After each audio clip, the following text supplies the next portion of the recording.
bunyi bising macam tu.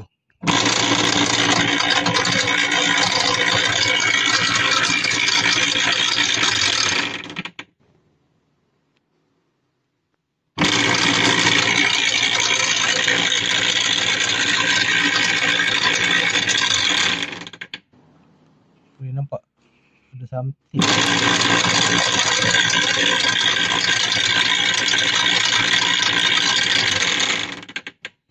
Nampak ni.